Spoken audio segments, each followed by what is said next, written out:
Indrajit Deshmukh sir आणि सर्व गुरुजन ज्यांना पाहून मला बाबा बोरकरांच्या ओळी आठवतात. देखणे ते हात त्यांना निर्मितीचे डोहाळे, मंगलाने गंधलेले सुंदराचे सोहळे. देखणी ती पाऊले जी ध्यास पंथे चालती, वाळवंटातुनी सुद्धा स्वस्ती पंथे रेखिती.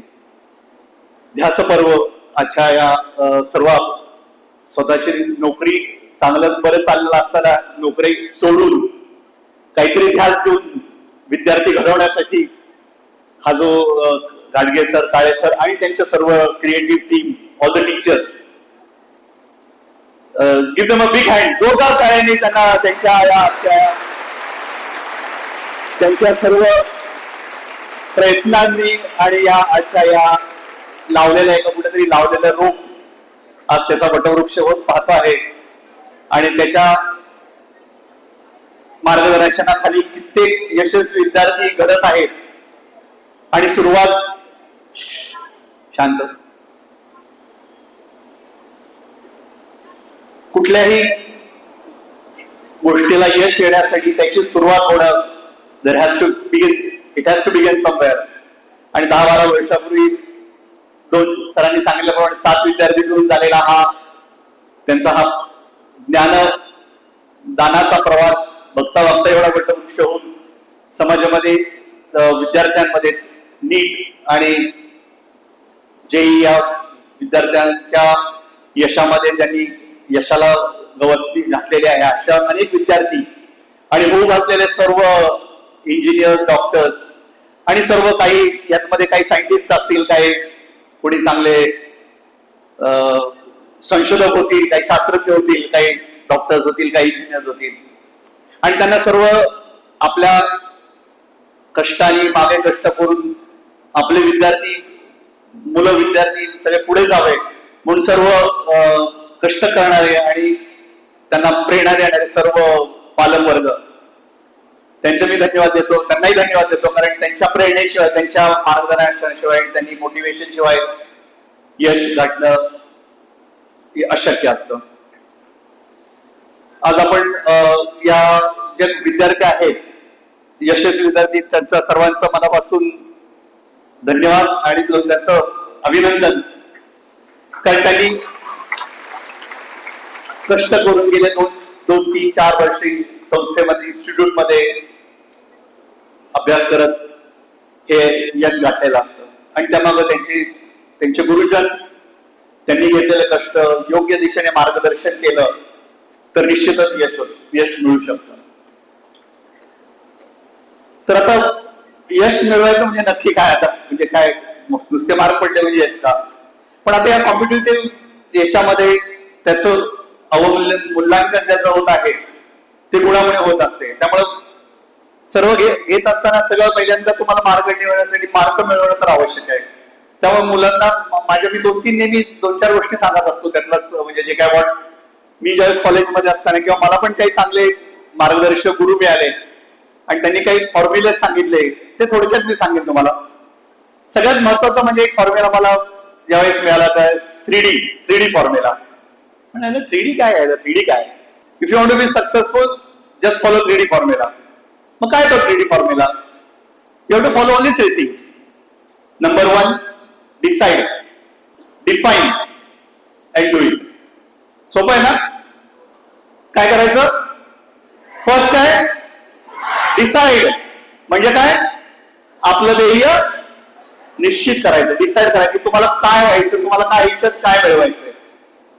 मला डॉक्टर व्हायचंय, मला इंजिनियर व्हायचंय, मला शास्त्रज्ञ व्हायचंय, काय व्हायचंय डिसाइड करा. नंतर काय करायचं? डिफाईन करायचं. How will you achieve. मग त्यासाठी क्रिएटिव्ह अकॅडमी म्हणजे फिजिक्स बेसिक होणारे सर कोण आहेत त्यांना पकडा. हे मला 2 चॅप्टर ऍक्सेलरेशन येत नाही, मला स्पीड येत नाही, मला मोशन येत नाही, पकडा, शिका, go for it and define करा तुम्ही कसं करू शकता. तुम्ही रोड मॅप बनवा, तुम्ही त्याला सक्सेस त्याच्यासाठी चार्ट करा. जर तुम्ही 2026 नीट साठी जाणार असाल तर नीटची पहिली परीक्षा पहिल्या वेळच्या पहिल्या आठवड्यात पहिल्या रविवारी असते, करेक्ट? सो कॅल्क्युलेट रिव्हर्स त्या दिवशीचा दिवस मोजा की तिथून पुढे आज तारीख आहे 23 जुलै, या महिन्यातले 7 दिवस ऑगस्ट, सप्टेंबर, ऑक्टोबर, नोव्हेंबर, डिसेंबर, जानेवारी अशा किती महिने राहिले त्यातले तेवढे दिवस कॅल्क्युलेट करा आणि रोड तुम्हाला डिफाईन करा की तुम्ही कसं जाणार आहात त्याला. अँड दुसरं शेवटचं काय, डू इट, ऍक्शन. नुसतं ठरवलं आणि मस्त आले, जेवले मेसमध्ये आणि जाऊन झोपले, होणार आहे का? मिळणार आहे का यश आपल्याला? त्यासाठी काय करावं लागणार आहे, डू इट, ऍक्शन. म्हणजे जे काही तुम्ही ठरवाल ते तुम्ही करा. So simple, decide, define, do it. आणि मग तुम्हाला यश, या मार्गाने तुम्ही जाल तर तुम्हाला नक्की यश मिळेल. हे प्रिन्सिपल आहे, मी माझ्या आयुष्यातल्या प्रत्येक गोष्टीसाठी वापरतो. अजून सुद्धा मला जसं काही ऑपरेशन करायचं असेल तर मी नक्की करतो डिसाईड, काय आता ऑपरेशन कसलं आहे, डिफाईन कसं करायचं. मी रात्री पुस्तक वाचतो, काही विचारतो, अवघड सर्जरी असेल तर माझ्या सिनियर डॉक्टर लोकांची मी चर्चा करतो आणि करताना व्यवस्थित ऑपरेशन करतो. त्यामुळे मला यश जास्त व्यवस्थित मिळतं, रुग्ण व्यवस्थित होतं आणि ऑपरेशन सक्सेसफुल होतं. त्यामुळे हे एक प्रिन्सिपल निश्चित तुम्ही तुमच्या प्रत्येक छोट्याशा गोष्टीसाठी करून बघा, नक्की तुम्हाला यश मिळेल. आता बऱ्याच वेळा हे करत असताना कित्येक विद्यार्थ्यांनी, मला माहिती आहे की नीट परीक्षा जवळ आली, जेई जवळ आली म्हणून आदल्या दिवशी 2-4 दिवस आजारी पडतात. कुणाला डायरिया होतो, कुणाला उलट्या होत्या, कोणी चक्कर येऊन पडतात. चला घेतलं, गाडीत घातलं, घेऊन आले, टोपरे सरांकडे गेले, डॉक्टर पाटीलकडे गेले, इकडे गेले. तर ते तसं होऊ देऊ नका. So basically what is important, तुम्ही मेंटली, फिजिकली आणि इमोशनली तुम्ही you have to be very sound and fit. Physical fitness important का? जर तुमच्यामध्ये जर कपॅसिटी नसेल काम करण्याची, 8 तास 10 तास तुम्हाला अभ्यास करायचा, 12 तास अभ्यास करायचा, त्यासाठी सुदृढ शरीर गरजेचं आहे. त्यासाठी तुम्ही काय करायला हवं, मान्य अभ्यास आहे तुम्हाला खूप आहे, 16 तास 18 तास अभ्यास करायचा, पण थोडा वेळ, रोज 40 मिनिटं तुम्ही तुमचा फिजिकल फिटनेस साठी तुम्ही गेला पाहिजे.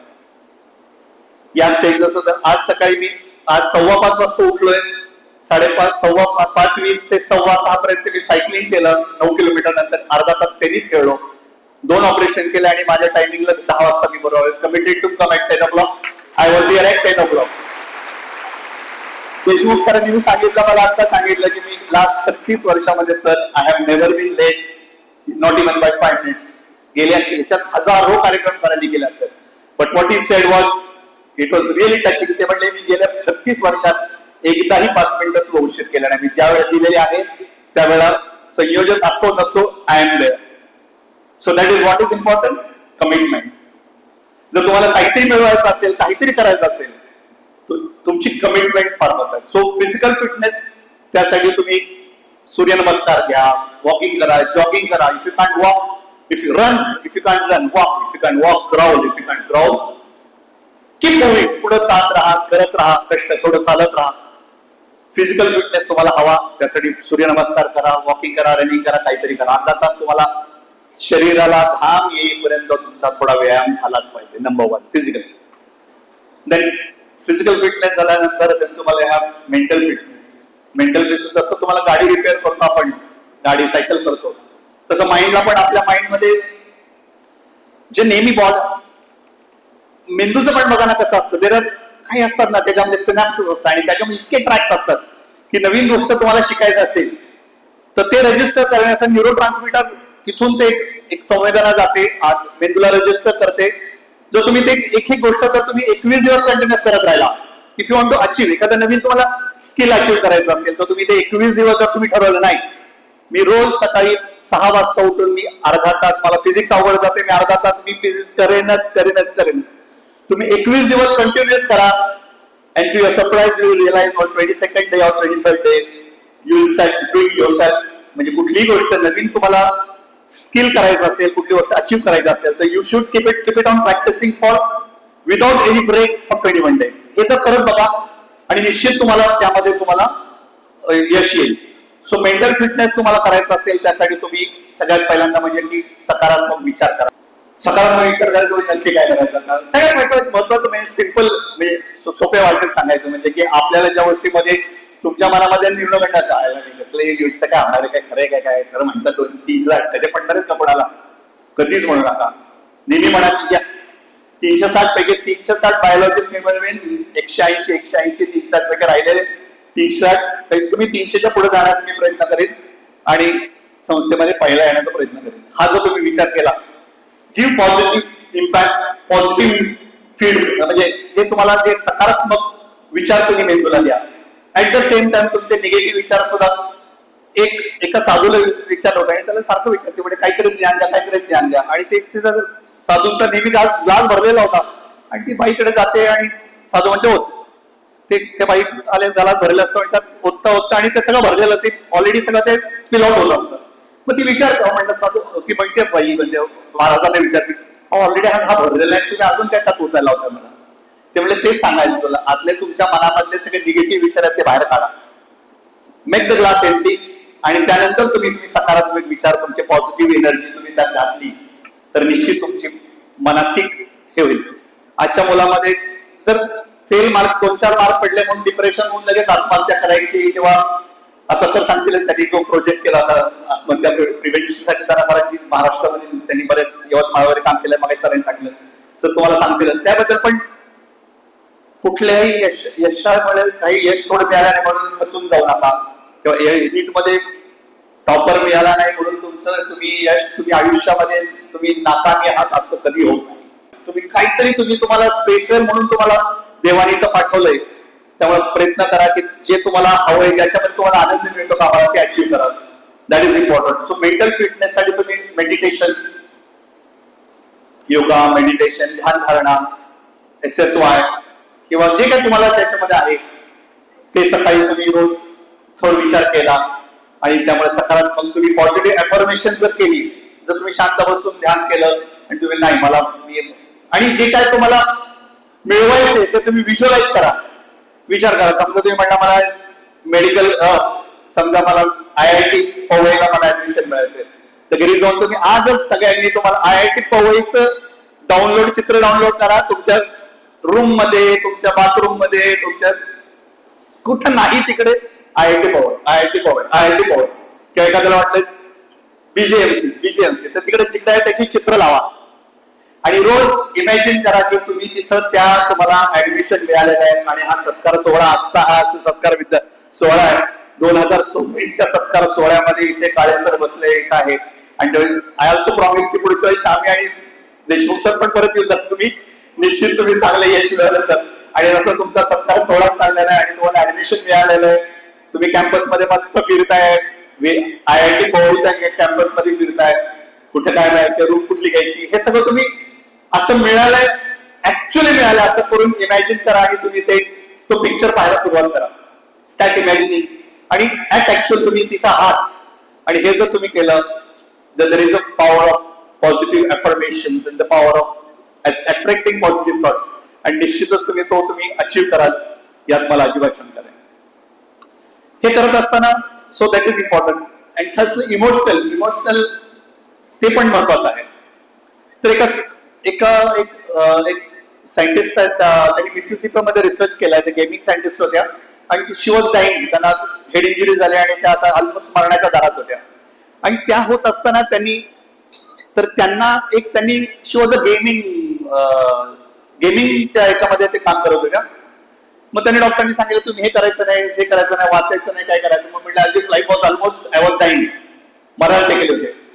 मग त्यांनी त्याच्यातून एक सोशल कनेक्ट म्हणून त्यांनी गेम डेव्हलप केले आणि जे कॅन्सर पीडित लोक त्यांना कनेक्ट केलं आणि त्याच्यातूून त्यांचं आयुष्य वाढवलं. आणि कसं केलं, तसंच आपल्याला जगण्यासाठी, चांगलं हे करण्यासाठी, यशस्वी होण्यासाठी काही जे आहेत त्यातले 4 resilience is an ability to come back, bounce back.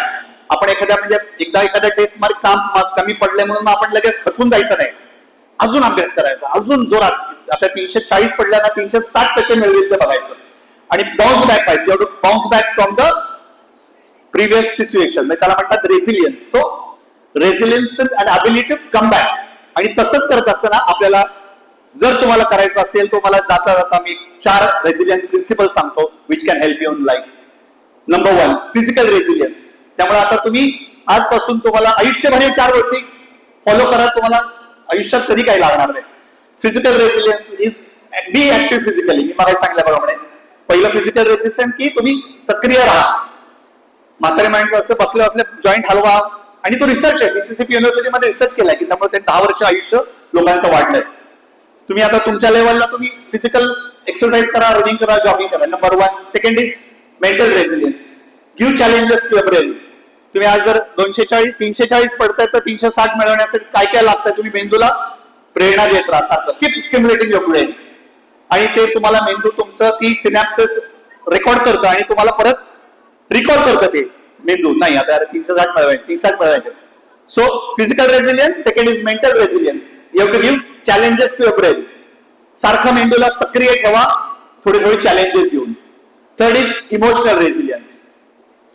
Emotional resilience मध्ये काय आहे, तुमच्या ह्याच्यामध्ये तुम्ही इमोशनली तुम्ही कनेक्ट असाल की नाही मला अभ्यास करायचा, माझ्या आजोबांसाठी अभ्यास करा, मला वडिलांसाठी अभ्यास करा, मला वडील माझ्या रानात तिथं राहतोय, तिथं कष्ट करतोय, दारावर गाडी देतोय, इथं मुलं सिगरेट पीत बसतात, नाही मला अभ्यास केलाच पाहिजे. हे तुम्ही इमोशनली तुम्ही तुमच्या फॅमिलीशी कनेक्ट असाल आणि तुम्ही त्याला इमोशनली काहीतरी जर कॉज असेल तर तुम्ही ते इमोशनली त्याला जर जोडलं then the success is yours, the life is yours. आणि चौथा आहे ते सोशल रेझिलियन्स. सोशल रेझिलियन्स म्हणजे की जे एकलकोंडी मुले असतात, ते डिप्रेस असतात, ते कमिट सुसाईड किंवा त्यांना डिप्रेशन मध्ये जातात, तसं करू नका. सोशली कनेक्ट राहा. जे तुमचे हुशार विद्यार्थी आहेत, तुमचे गुरुजन आहेत, त्यांच्याशी विद्यार्थी असतील त्यांनी आपल्या टीचर्सला, आईला, मुला सगळे जे पाल्य असतील किंवा जे तुमचे मित्र असतील, मैत्रिणी असतील, तुम्ही त्यांच्याशी कनेक्ट राहा. Socially connect. सोशल म्हणजे काय, मोबाईल घ्यायचा आणि सोशल सगळं मोबाईल कसं करायचं रे, मोबाईल पासून लांब राहा. एवढं ध्येय असेल की एक्झाम होईपर्यंत मोबाईल हात लावणार आहे, अनलेस काही तुम्हाला डाउनलोड करायचं असतील गोष्टी किंवा ऑनलाईन अभ्यासासाठी लागतील तेवढं. परंतु ते जर तुम्ही बाजूला ठेवलं तर निश्चित तुम्हाला या 4 गोष्टी जर तुम्ही पाळल्या तर सक्सेस इज युअर्स. आणि आयुष्यात काहीतरी चांगलं ध्येय करून तुम्ही किंवा फक्त डिग्रीसाठी किंवा पैशासाठी, तसं सर तुम्हाला सांगणारच आहे, या गोष्टी न करता चांगला माणूस सगळ्यात पहिल्यांदा you have to be a good human being. त्यामुळे त्याच्यात तुम्हाला चांगला यशस्वी होण्यासाठी चांगला माणूस होणं गरजेचं आहे. आणि हे इनकल्टेट आपल्यामध्ये पर्सनॅलिटीमध्ये हळूहळू ते डेव्हलप होतं. आला नाही मी चांगला माणूस झालो असं नसतं. तुम्ही how you behave with others, तुम्ही बाकीच्या सबऑर्डिनेट, तुम्ही एक टीचर असेल तर बाकीच्या टीचरशी कसे बोलतायत, एक टीचर आहे तो विद्यार्थ्यांशी कसं बोलतो, एक विद्यार्थी त्यांच्या गुरुजनांशी कसं बोलतो, आई वडिलांशी कसं बोलतो, हेडीस पिडीस करतोय आईला, मुलांशी कसं बोलतोय, बाकीच्या मुलांशी कसं बोलतोय, या सगळ्या गोष्टीतून तुमची that's how you become a gentleman, a good human being. आणि ते होत असताना तुम्ही चांगली तुमच्या ते मूल्य तुमच्यामध्ये चांगले येतात. चांगली पुस्तकं आता कदाचित या वेळात तुम्हाला जास्त चांगलं खूप वेळ इतर वाचन करण्याची वेळ कदाचित मिळणार आहे, पण जेव्हा ती काही चांगली वेळ मिळते त्यावेळेस सकारात्मक पुस्तकं जी आहेत त्यातली काही वाक्य असतील आणि जे पॉझिटिव्ह तुम्हाला जेवढं जास्तीत जास्त करता येईल ते करा. And the success is yours. इथं मला आजच्या कार्यक्रमात प्रमुख पाहुणे म्हणून बोलवलं, त्याबद्दल मी क्रिएटिव्ह इन्स्टिट्यूट, सायन्स इन्स्टिट्यूट, सर्व त्यांचे काळे सर, गाडगे सर आणि सर्व all the teachers, I really thank all on behalf. I congratulate all the students who have achieved. आणि त्यांनी इथं यश मिळवलं आणि त्यांचे सर्व पालक, त्या सर्वांचं अभिनंदन. जे विद्यार्थी आता 2026, 2027, 28 पुढच्या 3 वर्षासाठी या नीट जेई साठी रजिस्टर आहेत त्यांना खूप खूप शुभेच्छा. And I know the sky is the limit. तुम्ही जेवढं कराल तेवढं कमीच आहे. निश्चित तुम्हाला यश मिळेल. फक्त प्रयत्न सदा चालू ठेवा. Thank you once again. इथं बोलवलं, इथं बोलण्याची संधी दिली. Thank you so much. माझे एक बौद्धाचं नावाचं एक पुस्तक मी लिहिलं होतं महिला आरोग्यावरती. ते पहिले 3 विद्यार्थी त्यांच्यासाठी मी हे पुस्तक त्यांना देऊ इच्छितो. आणि नाही नंतर दिलं तरी चालेल, मी सरांकडे देऊ टाकतो. नंतर द्या. बौद्धाचं नावाचं हे पुस्तक महिला आरोग्याविषयी हे असंच व्याख्यान देत असताना मला सुचलं होतं आणि त्यातून ते मी लिहिलेलं आहे. आणि पहिल्या 3 जे विद्यार्थी आहेत त्यांच्यासाठी मी हे देत आहे. आणि पुन्हा एकदा धन्यवाद.